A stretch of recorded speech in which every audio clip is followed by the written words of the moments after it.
Mari kita jujur, kebanyakan dari kita lebih keras pada diri sendiri dibandingkan orang lain.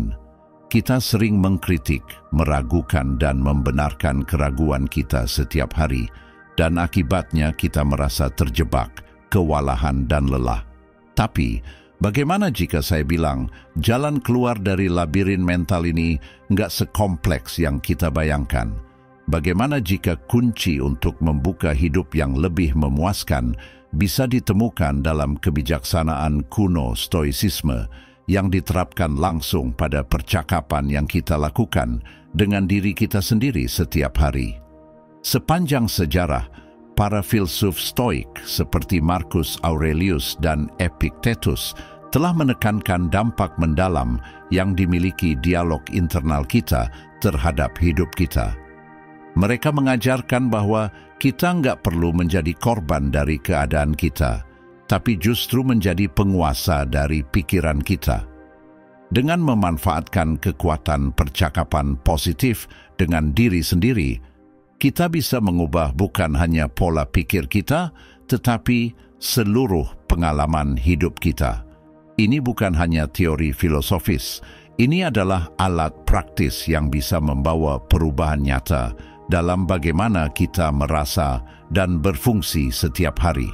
Mari kita lanjutkan momentum ini dengan menggali lebih dalam tentang bagaimana mengubah cara berbicara dengan diri sendiri menggunakan kebijaksanaan stoik. Siap? Mari mulai! Memahami percakapan dengan diri sendiri. Percakapan dengan diri sendiri adalah suara batin yang terus menceritakan hidup kita dari saat kita bangun tidur sampai tidur lagi. Itu bisa menjadi penyemangat atau bahkan pengkritik, dan yang mengejutkan, itu memiliki pengaruh besar terhadap emosi, keputusan, dan arah hidup kita secara keseluruhan. Dialog internal ini bukan hanya omong kosong atau percakapan kosong, itu benar-benar membentuk cara kita memandang diri sendiri dan kemampuan kita, mempengaruhi segala hal, mulai dari tingkat kepercayaan diri hingga respons kita terhadap stres. Ketika kita bicara tentang percakapan dengan diri sendiri, yang kita maksud adalah cara kita berkomunikasi dengan diri kita tentang pengalaman kita. Ingatlah saat terakhir kali kamu menghadapi tantangan besar, apa yang dikatakan suara batinmu? Apakah mendukung dan memberitahu bahwa kamu bisa menghadapinya? Atau malah meragukan kemampuanmu? Ini bukan cuma soal menjadi optimis atau pesimis. Ini tentang bagaimana kita berinteraksi dengan pikiran kita yang pada akhirnya membentuk realitas kita. Para Stoik, kelompok filsuf yang berkembang pada periode Helenistik, sangat memahami konsep ini.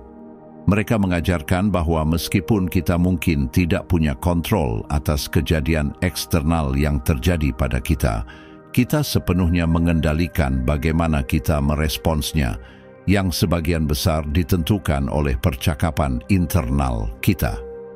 Marcus Aurelius, salah satu filsuf Stoik terkenal sekaligus Kaisar Roma, sering menulis dalam Meditations tentang pentingnya memantau dialog internal kita. Ia percaya bahwa kualitas pikiran kita langsung mempengaruhi kualitas hidup kita. Jadi, bagaimana kita bisa mulai memanfaatkan kekuatan percakapan dengan diri sendiri? Langkah pertama adalah kesadaran. Kamu perlu sangat menyadari sifat percakapan batinmu. Apakah mereka keras dan menghakimi, atau baik dan memberi semangat? Kesadaran ini sendiri bisa menjadi pemicu perubahan.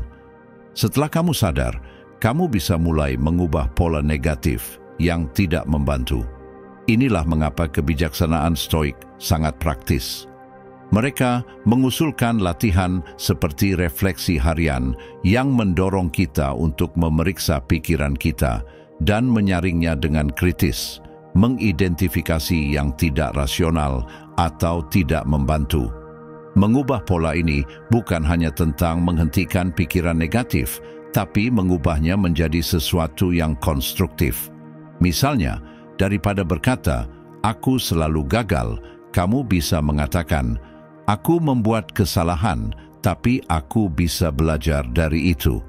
Stoik juga menyarankan mempersiapkan hari ke depan dengan apa yang mereka sebut premeditatio malorum atau pemikiran tentang kemungkinan kesulitan.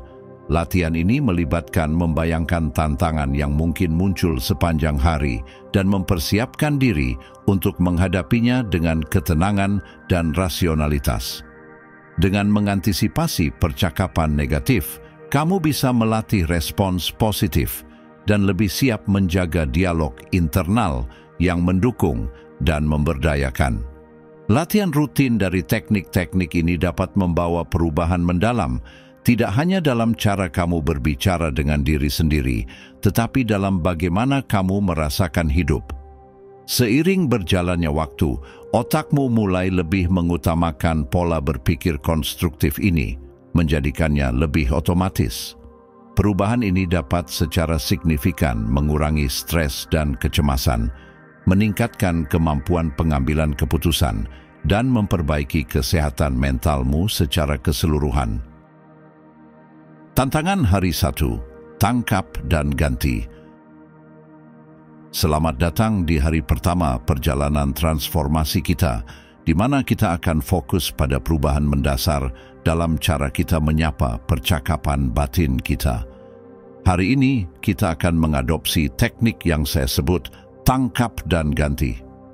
Teknik ini berfokus untuk mendengarkan dialog yang terjadi dalam kepala kita dan secara aktif mengubahnya dari yang negatif menjadi positif. Terlihat sederhana, tapi efeknya bisa sangat mendalam. Bayangkan kamu sedang menjalani harimu dan tiba-tiba mengalami kemunduran.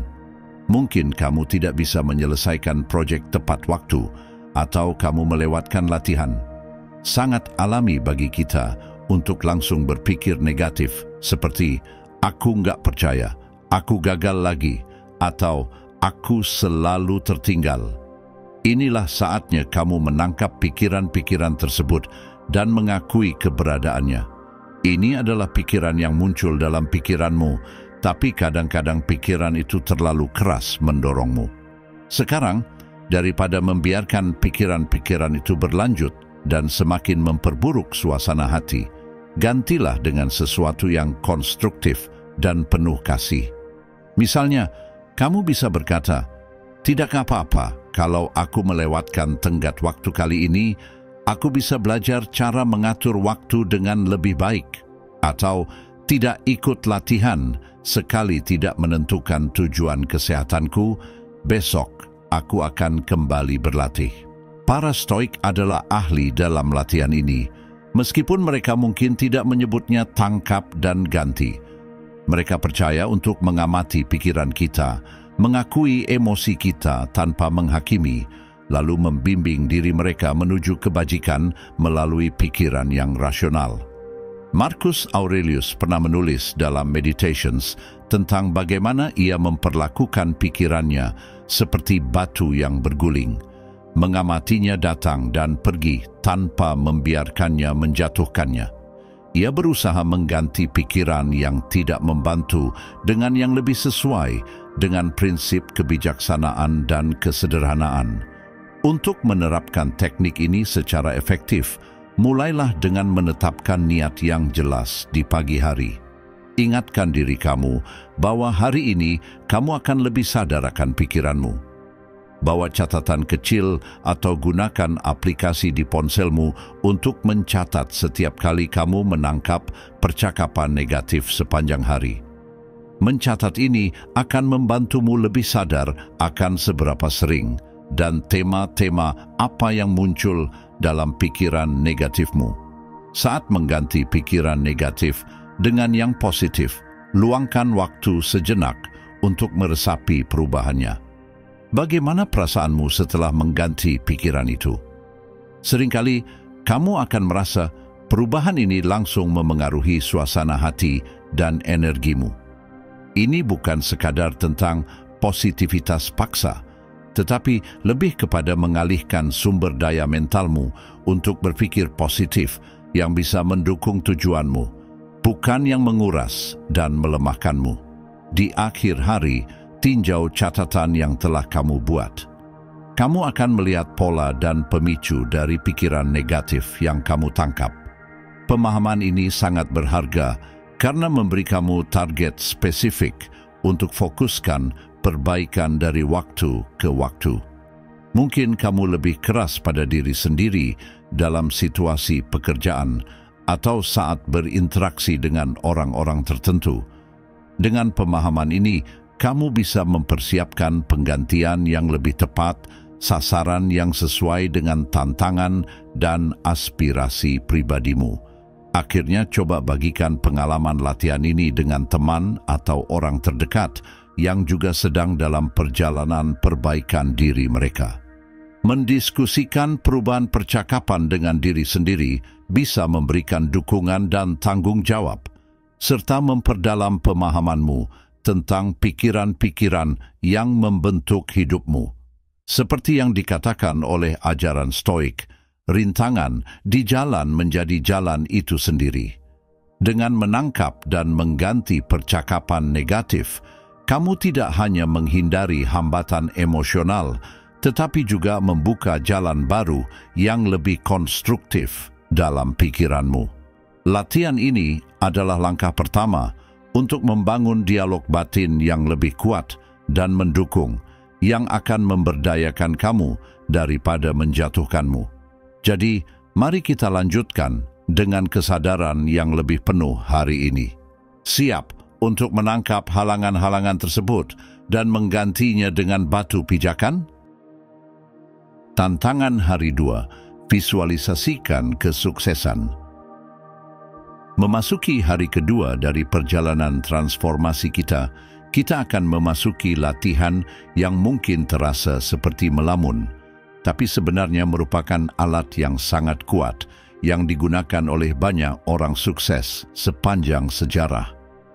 Latihan ini adalah visualisasi, dan hari ini kita akan berfokus untuk melihat kesuksesan kita sebelum itu terjadi. Visualisasi bukan hanya tentang berharap atau berangan-angan, melainkan tentang secara aktif menciptakan gambaran mental tentang pencapaian tujuan kita yang mempersiapkan otak kita untuk mewujudkan gambar-gambar ini menjadi kenyataan. Proses ini melibatkan menggambar skenario yang detail dalam pikiranmu, di mana kamu mencapai apapun yang kamu tuju. Bisa sesederhana membayangkan dirimu menyelesaikan proyek besar dengan mudah dan percaya diri, atau lebih kompleks, membayangkan langkah-langkah yang akan kamu ambil sepanjang hari untuk memaksimalkan produktivitas dan meminimalkan stres. Kuncinya di sini adalah kejelasan dan detail. Kamu ingin melihatnya, merasakannya, mendengarnya, dan bahkan mencium baunya jika perlu. Filsafat Stoik dengan fokusnya pada latihan praktis untuk meningkatkan pengendalian diri dan kebijaksanaan juga menawarkan perspektif yang sejalan dengan visualisasi. Para Stoik menekankan pentingnya mempersiapkan masa depan melalui latihan mental yang disebut premeditatio malorum, di mana mereka membayangkan hambatan yang mungkin muncul dan berlatih untuk menghadapinya. Namun latihan ini bukan hanya tentang mengantisipasi kegagalan, melainkan tentang mempersiapkan diri untuk menghadapi tantangan dengan kompetensi dan ketenangan. Untuk tujuan kita menyesuaikan latihan ini agar tidak hanya membayangkan hambatan, tetapi secara aktif memvisualisasikan mengatasi hambatan tersebut dan meraih kesuksesan. Misalnya, bayangkan kamu sedang mempersiapkan wawancara penting. Alih-alih hanya berpikir tentang betapa sulitnya itu, tutup matamu dan bayangkan dirimu masuk ke ruangan dengan tenang dan siap. Lihatlah dirimu mendengarkan dengan seksama, merespons dengan bijak, dan meninggalkan ruangan dengan rasa bahwa kamu telah memberikan yang terbaik. Dengan melakukan ini, kamu tidak hanya membangun rasa percaya diri, tetapi juga secara mental berlatih perilaku positif yang akan membantumu sukses. Mulailah mengintegrasikan visualisasi dalam rutinitas harianmu. Cukup dengan beberapa menit setiap hari. Temukan tempat yang tenang, tutup mata, dan tarik napas dalam-dalam untuk menenangkan dirimu.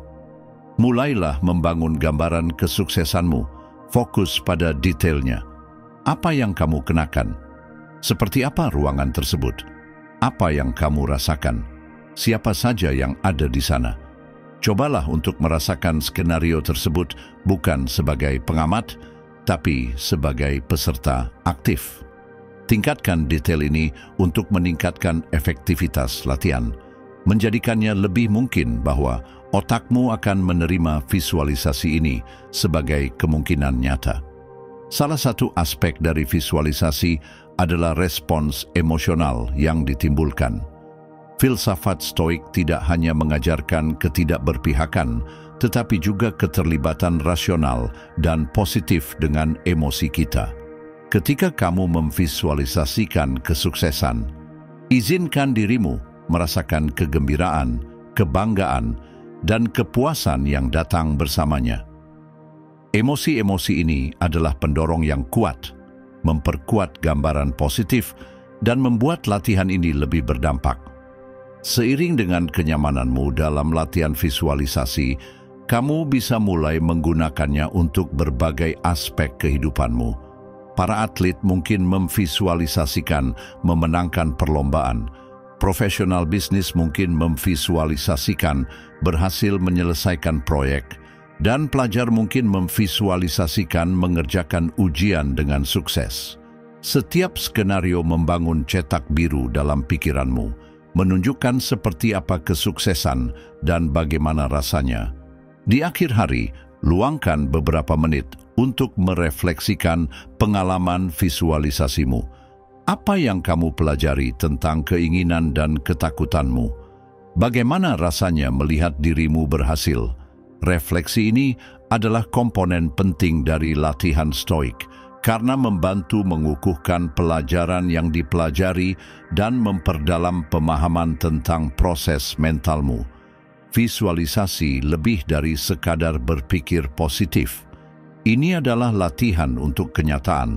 Ia mempersiapkanmu secara mental dan emosional untuk memanfaatkan peluang dan menghadapi tantangan dengan sikap yang menang. Seiring berjalannya waktu, mari terus manfaatkan alat ini. Membangun gambaran mental kesuksesan kita seolah-olah itu sudah terjadi. Tantangan hari 3, afirmasi positif. Pada hari terakhir dari tantangan 3 hari kita akan fokus pada sebuah latihan yang menggabungkan kebijaksanaan dari filsafat Stoik kuno dengan teknik psikologi modern, penggunaan afirmasi positif. Ini bukan hanya sekadar kutipan yang membuat kita merasa baik atau motivasi yang bersifat sementara. Afirmasi positif adalah pernyataan yang sengaja dibuat untuk membangun keyakinan pada diri sendiri dan merubah narasi bawah sadar kita. Ketika kita mengatakan kata-kata afirmatif kepada diri kita secara konsisten, kita tidak hanya berharap perubahan akan terjadi. Kita sedang meletakkan dasar untuk perubahan tersebut dalam pikiran kita. Afirmasi ini menyentuh praktik Stoik tentang refleksi berulang terhadap pemikiran yang bijaksana, yang membantu memperkuat sifat dan perilaku yang ingin kita miliki. Para Stoik percaya bahwa dengan mengulang pemikiran yang rasional secara konsisten, kita bisa membentuk karakter yang bijaksana dan tangguh. Lalu, bagaimana cara membuat dan menggunakan afirmasi dengan efektif? Mulailah dengan mengidentifikasi area dalam hidupmu yang ingin kamu perbaiki atau di mana keraguan diri sering muncul. Itu bisa tentang kehidupan profesionalmu, harga diri pribadi, hubungan, atau bahkan kesehatan fisikmu. Buatlah afirmasi yang langsung menanggapi area tersebut dan yang sesuai dengan nilai serta aspirasi pribadimu. Misalnya, jika kamu sering merasa tidak cukup kompeten di tempat kerja, Afirmasimu bisa berbunyi, "Aku kompeten, terampil, dan memberikan kontribusi yang berharga untuk timku." Jika kamu berjuang dengan keraguan diri, afirmasimu mungkin seperti, "Aku layak untuk dicintai dan dihormati, dan aku menerima diriku sepenuhnya." Langkah berikutnya adalah mengintegrasikan afirmasi ini ke dalam rutinitas harianmu. Para Stoik sering menulis atau mengucapkan prinsip mereka setiap pagi sebagai bentuk meditasi untuk mempersiapkan diri menghadapi hari. Begitu juga, mulailah hari dengan mengucapkan afirmasimu dengan lantang, mungkin sambil melihat diri di cermin. Ucapkan dengan keyakinan dan dengarkan suaramu sendiri menegaskan kekuatan dan kemampuan yang ada pada dirimu. Ini tidak hanya memperkuat pesan dalam pikiranmu, tetapi juga mulai menghancurkan keyakinan lama yang mungkin sudah tertanam dalam pikiran bawah sadarmu. Selain mengucapkannya di pagi hari, kamu juga bisa mengulang afirmasimu pada saat-saat penuh stres atau kebingungan. Ketika kamu merasa tertekan atau cemas, berhentilah sejenak dan ucapkan afirmasimu. Biarkan kata-kata tersebut menenangkan dan menstabilkan emosimu, seperti yang dilakukan para Stoik dengan menggunakan pemikiran rasional untuk mendapatkan ketenangan di tengah kesulitan. Selain pengulangan verbal, cobalah menulis afirmasimu. Gunakan jurnal atau buku catatan untuk tidak hanya menulis afirmasi tersebut, tetapi juga merefleksikan perubahan yang kamu rasakan dalam pikiran, perasaan, dan perilakumu. Dengan melakukan ini secara konsisten, kamu tidak hanya memperkuat pesan dalam pikiranmu, tetapi juga dapat melacak perkembanganmu dan melihat bagaimana percakapan dalam dirimu mulai berubah seiring waktu. Akhirnya, berbagi perjalananmu dengan afirmasi dapat memperbesar dampaknya. Diskusikan pengalamanmu dengan teman atau keluarga yang mendukung pertumbuhanmu. Ini tidak hanya membantu mengukuhkan komitmenmu terhadap afirmasimu, tetapi juga menciptakan komunitas yang saling mendukung dalam perubahan positif. Secara keseluruhan, afirmasi positif yang digunakan secara konsisten adalah jembatan antara siapa kita sekarang dan siapa yang kita inginkan untuk menjadi. Afirmasi adalah alat yang menyelaraskan pikiran kita dengan tindakan kita, dan dalam semangat kebijaksanaan Stoik, mereka membantu kita tidak hanya bertahan, tetapi berkembang di tengah tantangan hidup. Sebagai penutup dari tantangan 3 hari ini, mari kita meluangkan waktu sejenak untuk merefleksikan perubahan yang telah terjadi. Sangat luar biasa, bukan? Betapa hanya dalam beberapa hari dengan penyesuaian mental yang sengaja dan penuh perhatian, kita mulai merasakan perubahan dalam cara kita merasa dan berinteraksi dengan dunia. Langkah terakhir ini bertujuan untuk mengakui perubahan tersebut dan memahami dampak signifikan dari pikiran kita terhadap kenyataan kita, sebuah prinsip yang sangat mendalam dalam filsafat Stoik. Sepanjang perjalanan ini, kamu telah terlibat dalam latihan yang tidak hanya mengubah apa yang kamu pikirkan, tetapi juga membantu kamu lebih dalam memahami mengapa kamu berpikir dengan cara tertentu. Para Stoik, seperti Seneca dan Epictetus, sering mendorong introspeksi seperti ini, percaya bahwa kesadaran diri adalah langkah pertama menuju penguasaan diri. Mereka mengajarkan bahwa persepsi kita bisa menjadi penghalang terbesar atau alat terbesar untuk mencapai ketenangan dan efektivitas dalam hidup. Sekarang, refleksikan pengalamanmu sendiri. Apakah kamu merasakan suasana hati yang lebih ringan secara keseluruhan? Mungkin kamu merasa lebih mudah untuk menghadapi tantangan dengan pandangan yang lebih positif daripada dengan sikap yang menyerah. Perubahan-perubahan ini adalah hasil langsung dari mengubah dialog batinmu. kamu telah berlatih untuk menangkap pikiran negatif, menggantinya dengan yang positif, memvisualisasikan kesuksesan, dan mengonfirmasi nilai serta kemampuanmu melalui afirmasi. Setiap tindakan ini telah berkontribusi pada transformasi yang halus namun mendalam dalam hidupmu sehari-hari. Pikirkan tentang bagaimana pola pikir baru ini bisa mempengaruhi perilaku jangka panjangmu. Para Stoik percaya pada konsep kebiasaan berbudi luhur, yang berarti bahwa kebajikan bukanlah suatu tindakan tunggal, melainkan kebiasaan yang terbentuk seiring waktu. Begitu juga, strategi-strategi berpikir positif yang telah kamu latih ini bukan sekadar eksperimen sesaat. Mereka adalah blok bangunan untuk kebiasaan mental yang lebih tahan lama yang dapat menopangmu melalui pasang surut kehidupan. Pertimbangkan juga sensasi fisik atau reaksi yang kamu amati. Tidak jarang merasakan energi baru atau rasa ketenangan saat pikiranmu mulai menerima narasi yang lebih positif. Hubungan antara pikiran dan tubuh adalah hal yang kuat, dan saat kamu mengubah cara berpikir, tubuhmu akan bereaksi sesuai dengan itu. Para Stoik juga mengakui hubungan ini, mendukung keharmonisan antara pikiran dan tubuh sebagai jalan menuju kehidupan yang terpenuhi. Kedepannya, lanjutkan untuk menjaga jurnal atau terus menggunakan aplikasi untuk mendokumentasikan pikiran dan perasaanmu secara teratur. Latihan ini mirip dengan latihan Stoik tentang refleksi diri harian yang dikenal sebagai meditasi malam, bukan hanya tentang melacak kemajuan, tetapi juga memperdalam pemahaman dirimu dan pola-pola berpikirmu seiring waktu. Kamu mungkin akan menemukan bahwa tantangan yang dulu memicu pikiran negatif tidak lagi memiliki kekuatan yang sama atas dirimu. Akhirnya, seiring kamu terus menyaksikan perubahan dalam pola pikirmu, dorong orang lain untuk memulai perjalanan ini juga.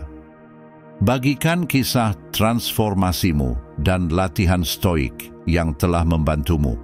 Dengan melakukan ini, kamu tidak hanya memperkuat komitmenmu sendiri, tetapi juga memberikan dukungan bagi orang lain yang mungkin berjuang dengan narasi internal mereka sendiri. Perubahan yang telah kamu mulai lihat adalah hanya permulaan.